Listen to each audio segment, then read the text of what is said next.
Et si je vous disais qu'il existe un art qui traverse les siècles, qui allie esthétique et savoir-faire, et qui ne cesse de nous émerveiller? Un art qui a illuminé les pages des plus beaux manuscrits de l'histoire et qui continue d'inspirer les artistes d'aujourd'hui. Cet art, c'est l'enluminure. Bienvenue dans le monde des enluminures, le podcast qui explore toutes les facettes de cet univers fascinant. Techniques, matériaux, chefs-d'œuvre, anecdotes, ici on répond à toutes vos questions, des plus basiques aux plus pointues. Alors que vous soyez passionné d'histoire de l'art ou simplement curieux, rejoignez-moi pour une nouvelle plongée au cœur du monde des enluminures.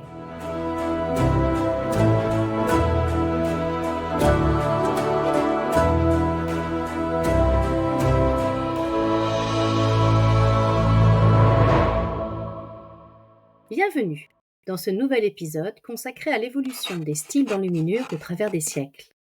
Aujourd'hui, nous allons voyager à travers les siècles en explorant l'évolution de l'art de l'enluminure. Des monastères irlandais aux ateliers de la Renaissance, nous découvrirons comment cet art délicat a évolué, reflétant les changements culturels, spirituels et technologiques de chaque époque. C'est parti pour la petite histoire de l'enluminure. Les origines de l'enluminure. Contrairement aux idées reçues, l'art de l'enluminure plonge ses racines dans l'Antiquité. Et oui, déjà dans l'Égypte des pharaons, on ornait les rouleaux de papyrus, comme en témoigne le célèbre livre des morts, que ce soit celui d'Annie ou de Turin. Avec l'avènement du christianisme, une révolution s'opère. Le codex en parchemin supplante progressivement le rouleau en papyrus végétal. Ce nouveau format offre aux artistes des possibilités inédites pour exprimer leur créativité, car le parchemin permet de superposer plus facilement les couches de peinture et de poser la feuille d'or. Le 5e siècle marque un tournant. Les invasions barbares bouleversent l'ordre établi, poussant les artistes à se réfugier dans les monastères. C'est dans ces havres de paix et de savoir que l'enluminure va se développer comme un art sacré, préservant et transmettant la connaissance à travers les âges. Cette période tumultueuse va paradoxalement donner naissance à une floraison artistique exceptionnelle. Les moines copistes, gardiens de la culture, vont peu à peu élaborer des styles distincts, reflétant les influences culturelles et les aspirations spirituelles de leur époque. Les 6 grands styles d'enluminure. Le style insulaire ou celte, du 6e au 8e siècle. Notre voyage débute sur les îles britanniques, berceau du style insulaire. Né en Irlande après son évangélisation par saint Patrick, ce style unique fusionne l'héritage celte et la nouvelle foi chrétienne. Les enlumineurs s'inspirent de l'orfèvrerie et de la ferronnerie celte, créant des œuvres d'une complexité stupéfiante. Les entrelacs, semblables à des rubans sans fil, s'entremêlent dans des motifs hypnotiques. Les spirales, symboles de l'éternité, ponctuent les pages de leur danse infinie. Le livre de Kells, véritable joyau de l'art insulaire, éblouit par sa maîtrise technique et sa richesse symbolique.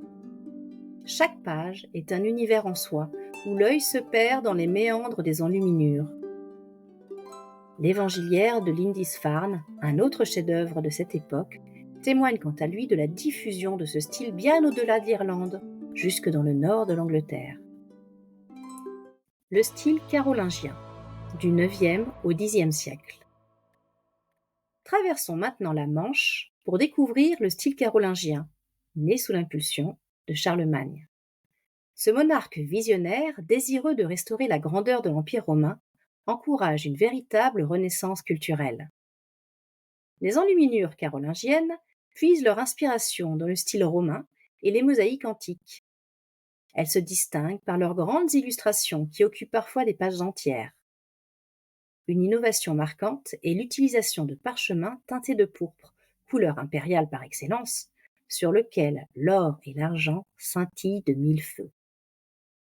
L'Évangéliaire de Saint-Médard de Soissons illustre parfaitement cette magnificence.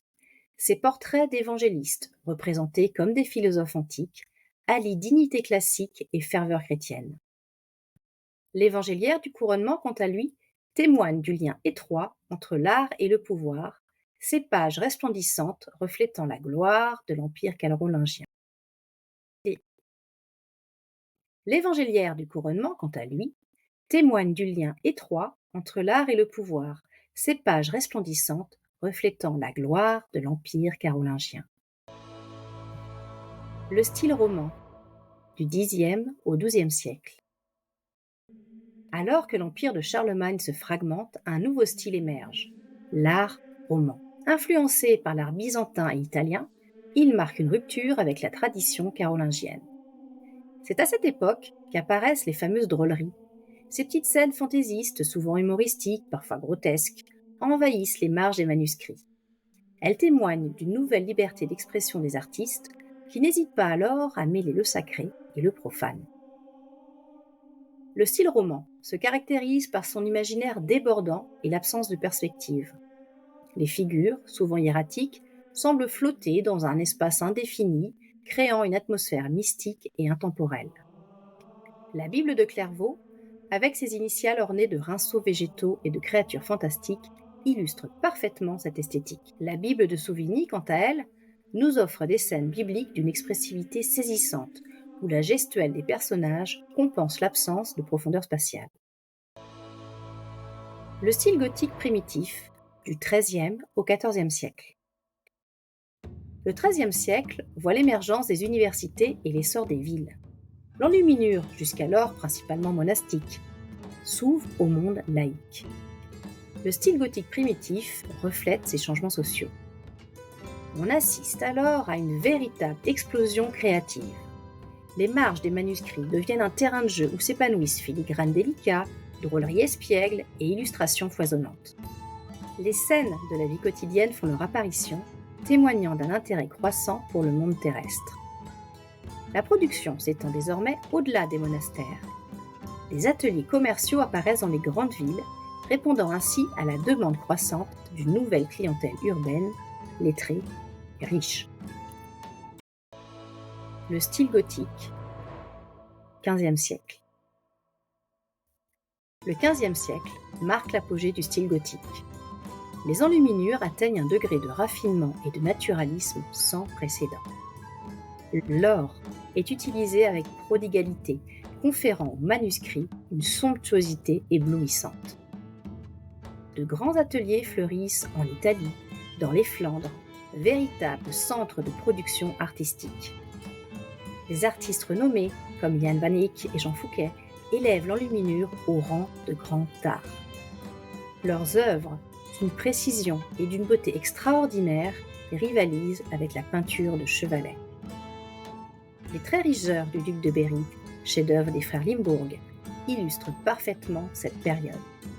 Chaque page est un tableau en miniature, alliant réalisme des détails et splendeur des couleurs. Le style Renaissance, XVe siècle. Parallèlement au gothique tardif dont je viens de vous parler, le style Renaissance fait son apparition, d'abord en Italie, puis dans le reste de l'Europe.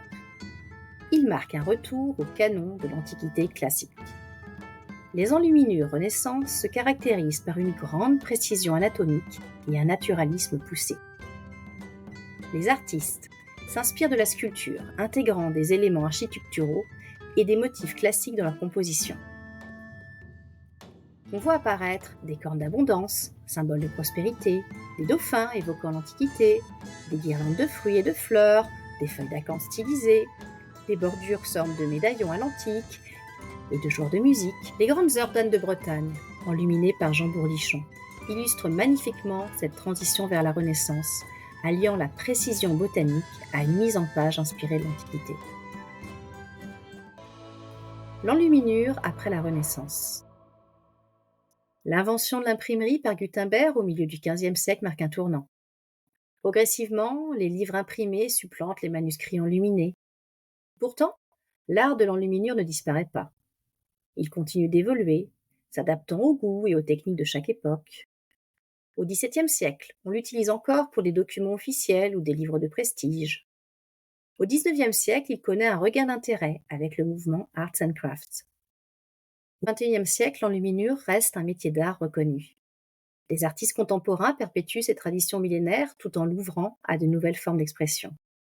Ils utilisent l'enluminure pour créer des œuvres uniques, mêlant techniques ancestrales et sensibilité moderne.